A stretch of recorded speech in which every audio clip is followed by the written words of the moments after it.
The Adventure of Shoscombe Old Place.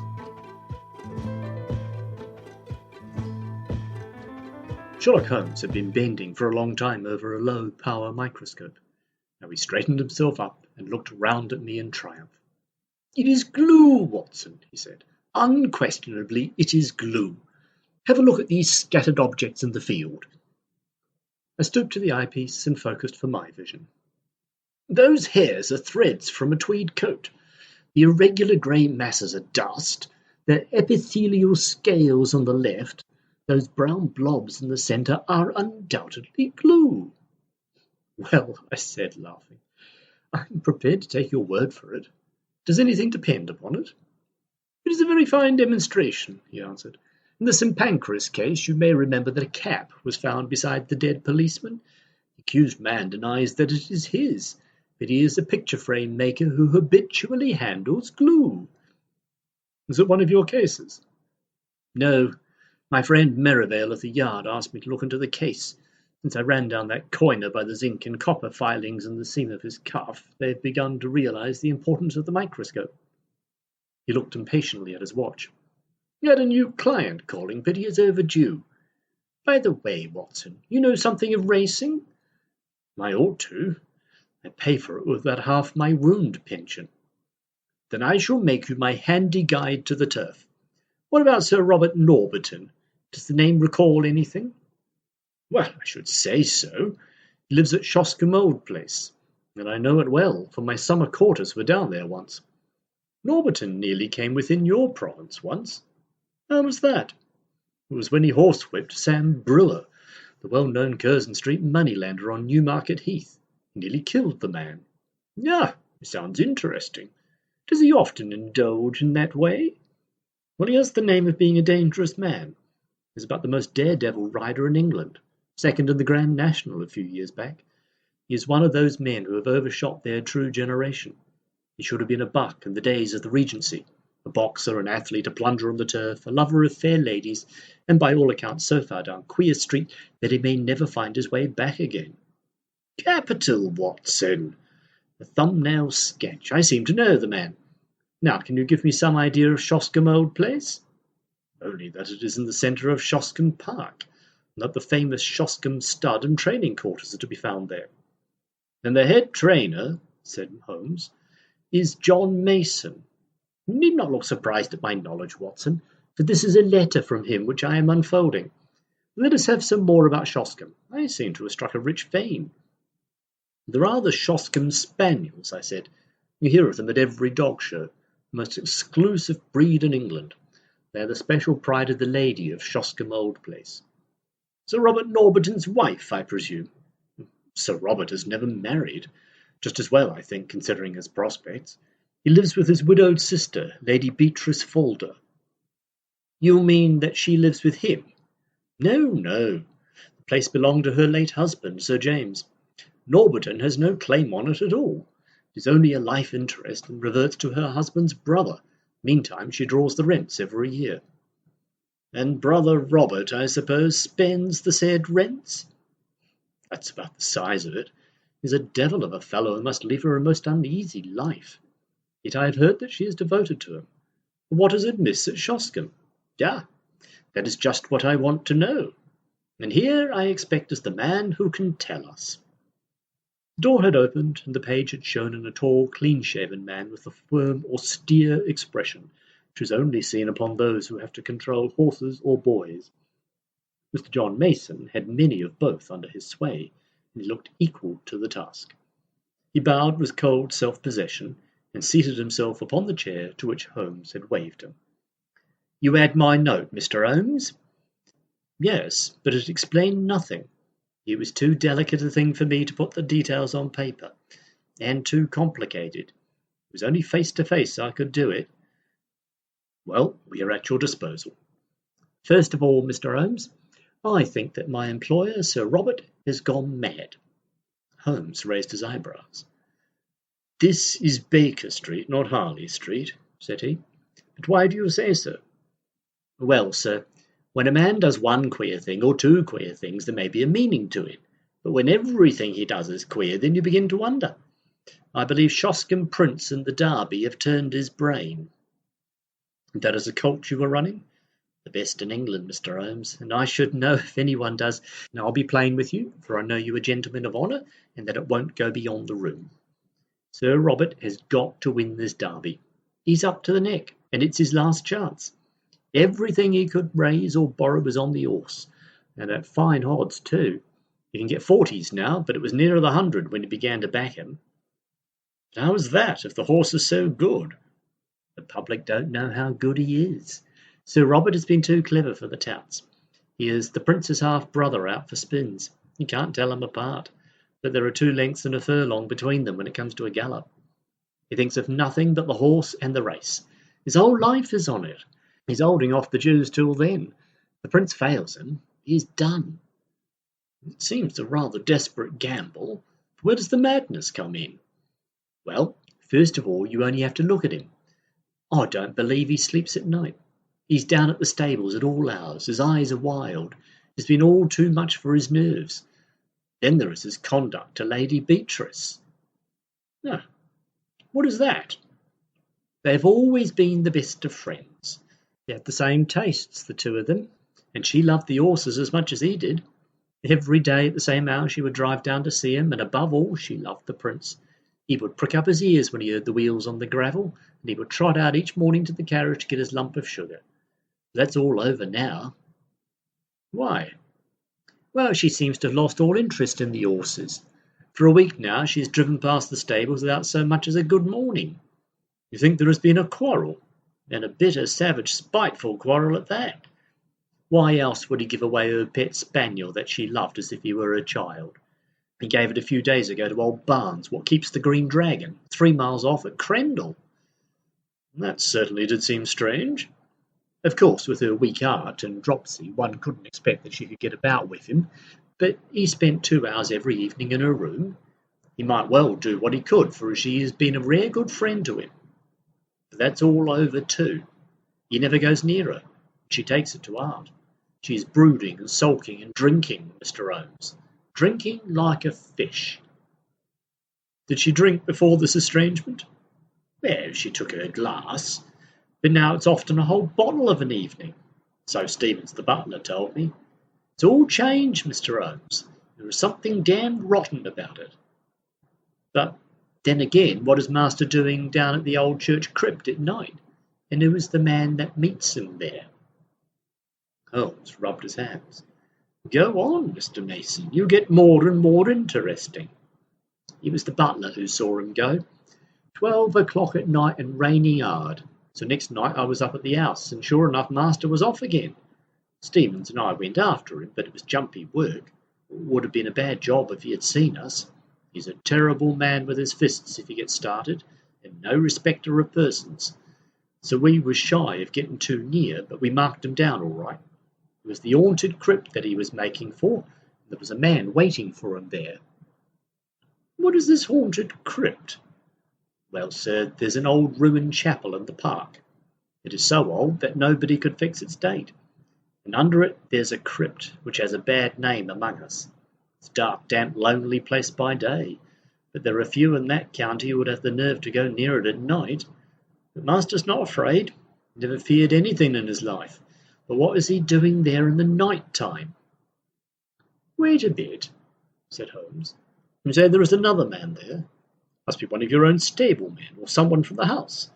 Surely you have only to spot who it is and question him. It's no one I know. How can you say that? Because I've seen him, Mr. Holmes. He was on that second night. Sir Robert turned and passed us, me and Stevens, quaking in the bushes like 2 bunny rabbits, for there was a bit of moon that night. But we could hear the other moving about behind. We were not afraid of him. So we up when Sir Robert was gone and pretended we was just having a walk like in the moonlight. And so we came right on him as casual and innocent as you please. Hello, mate, who may you be? Says I. I guess he had not heard us coming, so we looked over his shoulder with a face as if he'd seen the devil coming out of hell. He let out a yell, and away he went as hard as he could lick it in the darkness. He could run, I'll give him that. In a minute he was out of sight and hearing, and who he was or what he was we never found. But you saw him clearly in the moonlight? Yes, I could swear to his yellow face. A mean dog, I should say. What could he have in common with Sir Robert? Holmes sat for some time lost in thought. "Who keeps Lady Beatrice Folder company?" he asked at last. "There is her maid, Carrie Evans. She has been with her these 5 years, and is no doubt devoted." Mr. Mason shuffled uncomfortably. "She's devoted enough," he answered at last, "but I won't say to whom." "Ah," said Holmes. "I can't tell tales out of school?" "I quite understand, Mr. Mason. Of course the situation is clear enough. From Dr. Watson's description of Sir Robert, I can realise that no woman is safe from him. Don't you think the quarrel between brother and sister may lie there?" "Well, the scandal's been pretty clear for a long time." "But she may not have seen it before. Let us suppose that she has suddenly found it out. She wants to get rid of the woman. Her brother will not permit it. The invalid, with her weak heart and inability to get about, has no means of enforcing her will. The hated maid is still tied to her. The lady refuses to speak, sulks, takes to drink. Sir Robert in anger takes her pet spaniel away from her. Does not all this hang together?" "Well, it might do, as far as it goes." "Exactly, as far as it goes.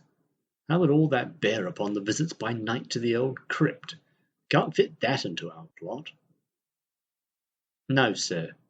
And something more than I can't fit in. Why should Sir Robert want to dig up a dead body?" Holmes sat up abruptly. "We only found it out yesterday after I'd written to you. Yesterday Sir Robert had gone to London, so Stevens and I went down to the crypt. It was all in order, sir, except that in one corner was a bit of a human body." "You informed the police, I suppose?" Our visitor smiled grimly. "Well, sir, I think it would hardly interest them. It was just the head and a few bones of a mummy. It may have been 1,000 years old, but it wasn't there before, that I'll swear, and so will Stevens. It had been stowed away in a corner and covered over with a board, but that corner has always been empty before." "What did you do with it?" "Well, we just left it there. That was wise. You say Sir Robert was away yesterday. Has he returned?" "We expect him back today." "When did Sir Robert give away his sister's dog?" "It was just a week ago today. The creature was howling outside the old well house, and Sir Robert was in one of his tantrums that morning. He caught it up, and I thought he would have killed it. He gave it to Sandy Bain, the jockey, told him to take the dog to old Barnes at the Green Dragon, for he never wished to see it again." Holmes sat for some time in silent thought. He lit the oldest and foulest of his pipes. "I'm not yet clear what you want me to do in this matter, Mr. Mason," he said at last. "Can't you make it more definite?" "Perhaps this will make it more definite, Mr. Holmes," said our visitor. He took a paper from his pocket, and unwrapping it carefully, he exposed a charred fragment of bone. Holmes examined it with interest. "Where did you get it?" "There is a central heating furnace in the cellar under Lady Beatrice's room. It's been off for some time. Sir Robert complained of cold and had it on again. Harvey runs it. He's one of my lads. This very morning he came to me with this which he found raking out the cinders. Didn't like the look of it." "Nor do I," said Holmes.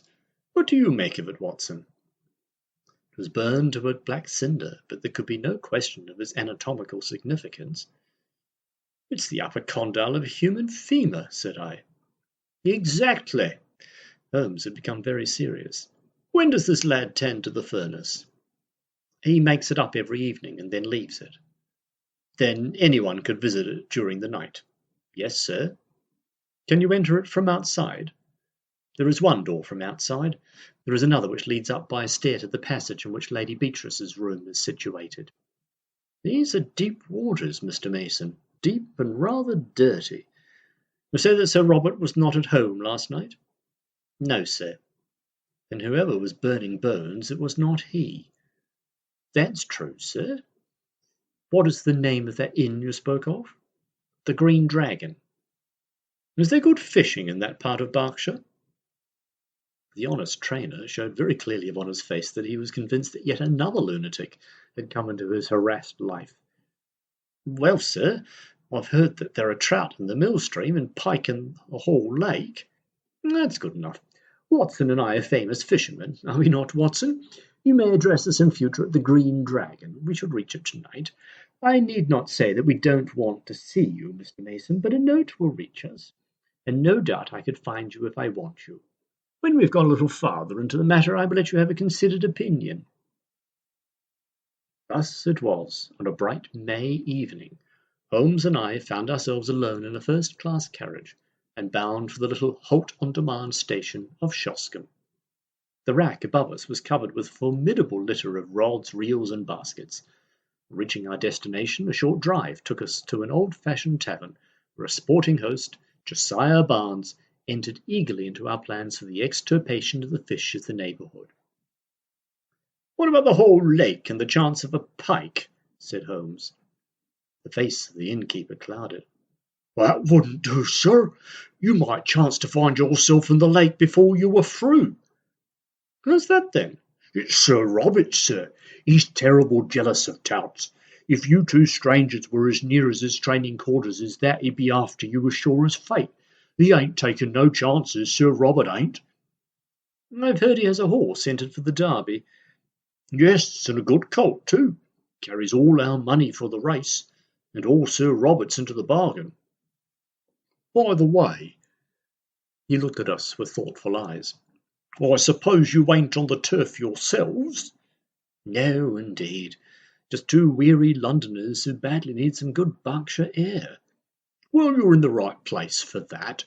There's a good deal of it lying about. But mind what I've told you about Sir Robert.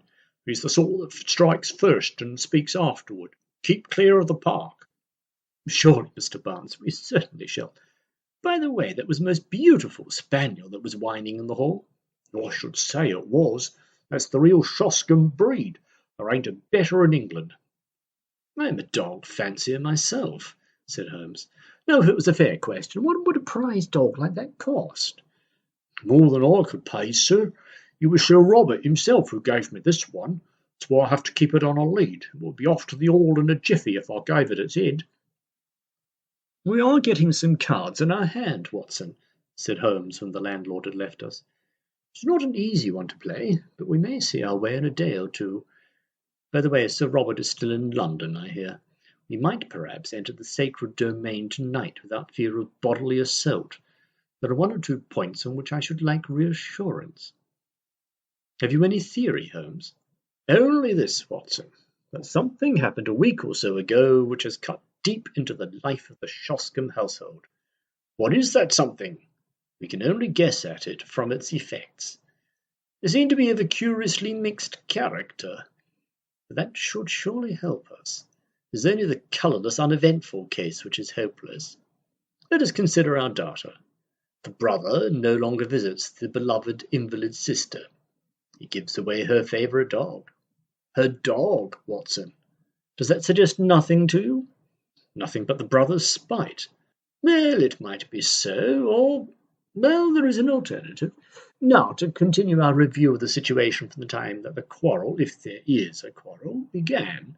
The lady keeps her room, alters her habits, and is not seen save when she drives out with her maid, refuses to stop at the stables to greet her favourite horse, and apparently takes to drink. That covers the case, does it not? Save for the business in the crypt. That is another line of thought. There are two, and I beg you will not tangle them. Line A, which concerns Lady Beatrice, has a vaguely sinister flavour, has it not? I can make nothing of it. Well, now, let us take up line B, which concerns Sir Robert. He is mad keen on winning the Derby. He is in the hands of the Jews, and may at any moment be sold up and his racing stable seized by his creditors. He is a daring, desperate man. He derives his income from his sister. His sister's maid is his willing tool. So far we seem to be on fairly safe ground, do we not? But the crypt. Ah, yes, the crypt. Let us suppose, Watson, it is merely a scandalous supposition, a hypothesis put forward for argument's sake, that Sir Robert has done away with his sister. My dear Holmes, it is out of the question. Very possibly, Watson. Sir Robert is a man of honourable stock, but you do occasionally find a carrion crow among the eagles. Let us for a moment argue upon this supposition. He could not fly the country until he had realised his fortune, and that fortune could only be realised by bringing off this coup with Shoscombe Prince.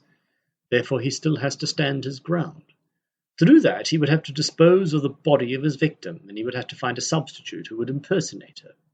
The maid is his confidant. That would not be impossible. The woman's body might be conveyed to the crypt, which is a place so seldom visited, and it might be discreetly destroyed at night in the furnace, leaving behind it such evidence as we have already seen. What say you to that, Watson? Well, it is all possible, if you grant the original monstrous supposition. I think there is a small experiment which we may try tomorrow, Watson, in order to throw some light on the matter. Meanwhile, if we mean to keep up our characters, I suggest we have our host in for a glass of his own wine and hold some high converse upon eels and dace, which seems to be the straight road to his affections. We might chance to come upon some useful local gossip in the process. In the morning, Holmes discovered that we had come without our spoon bait for Jack, which absolved us from fishing for the day.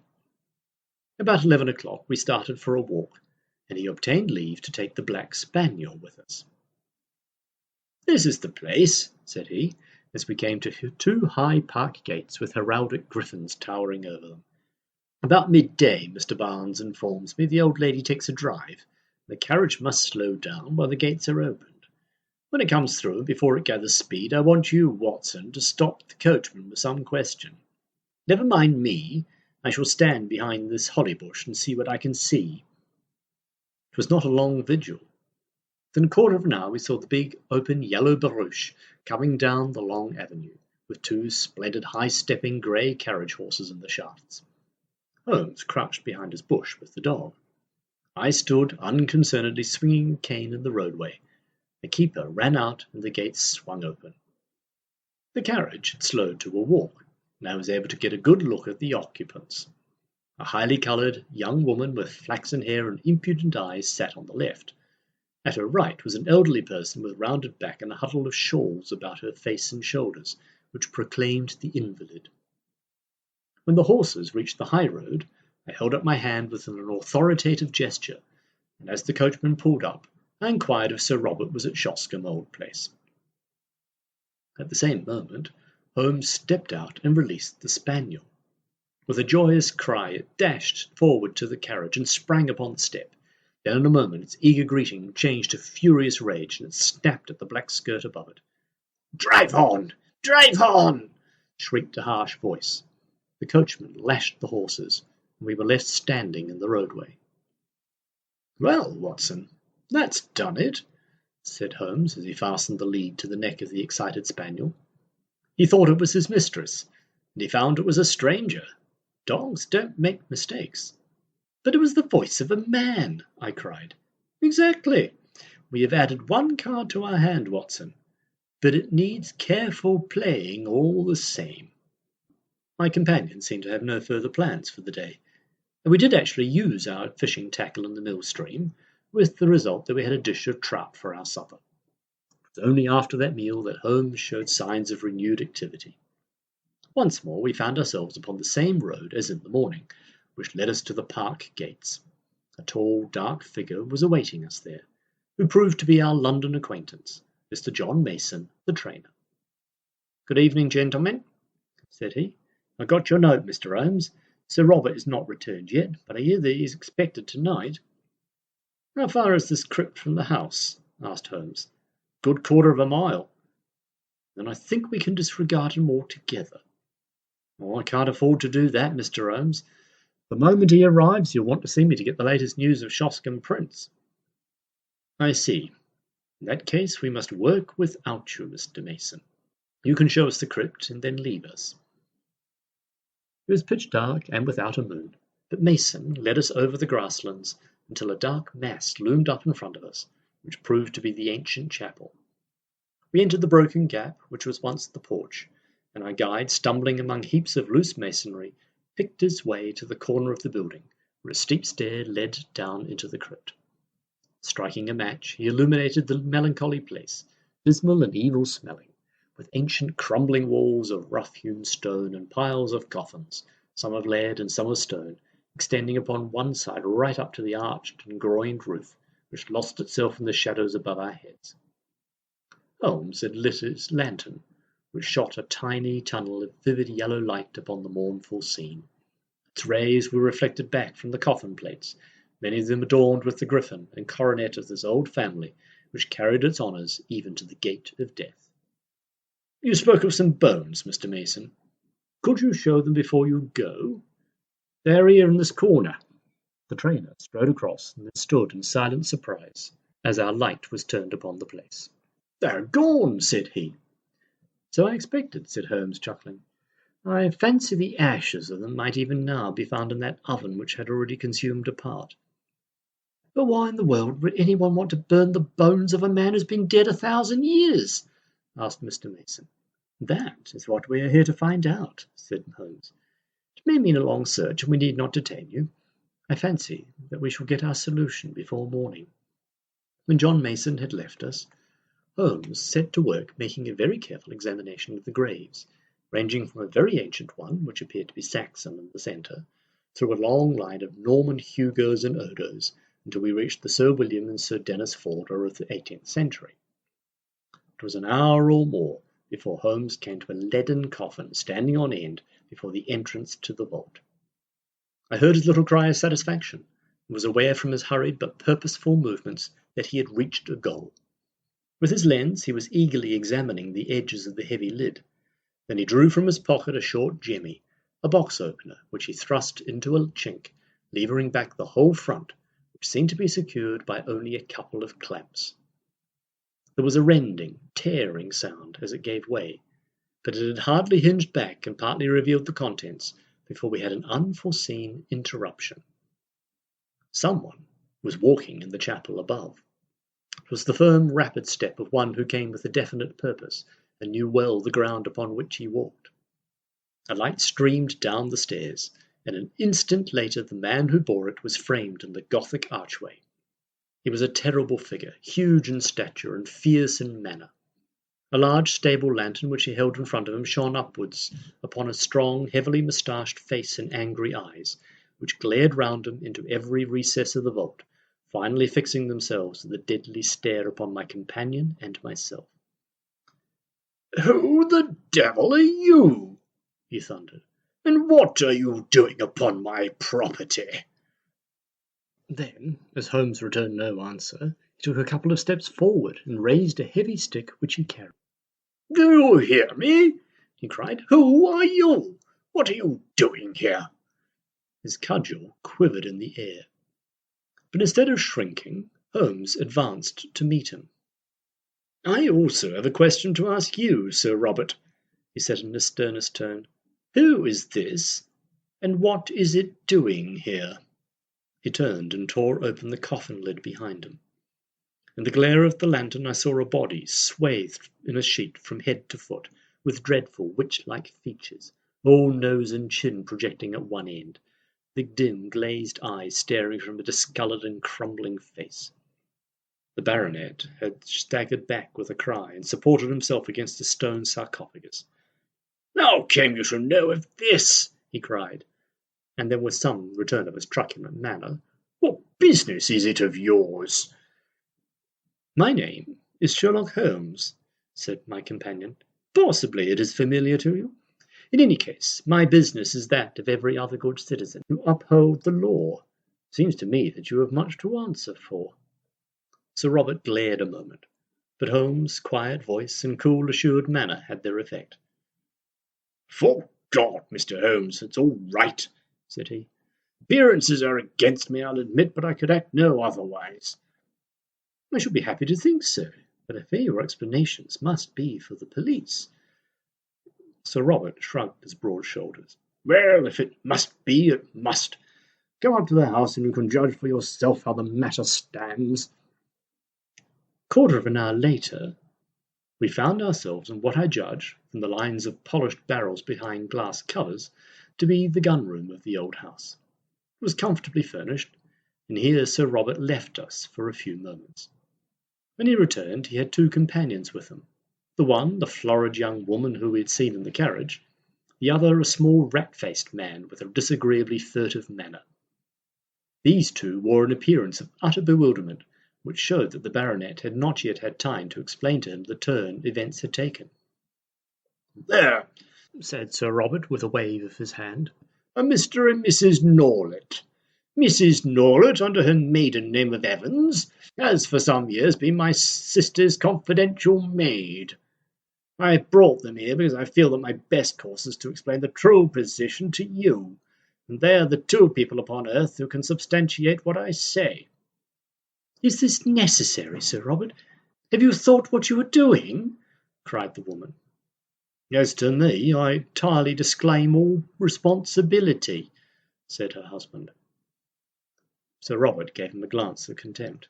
"I will take all responsibility," said he. "Now, Mr. Holmes, listen to a plain statement of the facts. You have clearly gone pretty deeply into my affairs, or I should not have found you where I did. Therefore you know already, in all probability, that I am running a dark horse for the Derby, that everything depends upon my success. If I win, all is easy. If I lose, well, I dare not think of that." "You understand the position," said Holmes. "I am dependent upon my sister, Lady Beatrice, for everything, but it is well known that her interest in the estate is for her own life only. For myself, I am deeply in the hands of the Jews. I have always known that if my sister were to die, my creditors would be on my estate like a flock of vultures. Everything would be seized, my stable, my horses, everything. Well, Mr. Holmes, my sister did die just a week ago." "And you told no one?" "What could I do? Absolute ruin faced me. If I could stave things off for 3 weeks, all would be well. Her maid's husband, this man here, is an actor. Came into our heads, came into my head, that he could, for the short period, personate my sister. It was but a case of appearing daily in the carriage, for no one need enter her room except the maid. It was not difficult to arrange. My sister died of the dropsy which had long afflicted her." "That will be for a coroner to decide." "No doctor would certify that for months her symptoms have threatened such an end." "Well, what did you do?" "The body could not remain there. On the first night, Norlett and I carried it out to the old well house, which is now never used. We were followed, however, by her pet spaniel, which yapped continually at the door, so I felt some safer place was needed. We got rid of the spaniel, we carried the body to the crypt of the church. There was no indignity or irreverence, Mr. Holmes. I do not feel that I have wronged the dead." "Your conduct seems to me inexcusable, Sir Robert." The baronet shook his head impatiently. "It is easy to preach," said he. "Perhaps you would have felt differently if you had been in my position.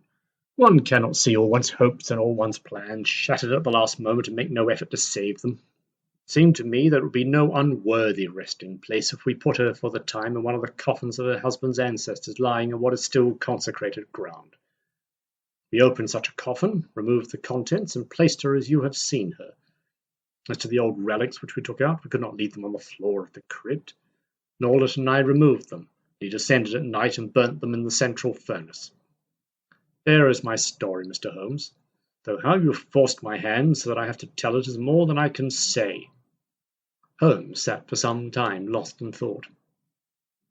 "There is one flaw in your narrative, Sir Robert," he said at last.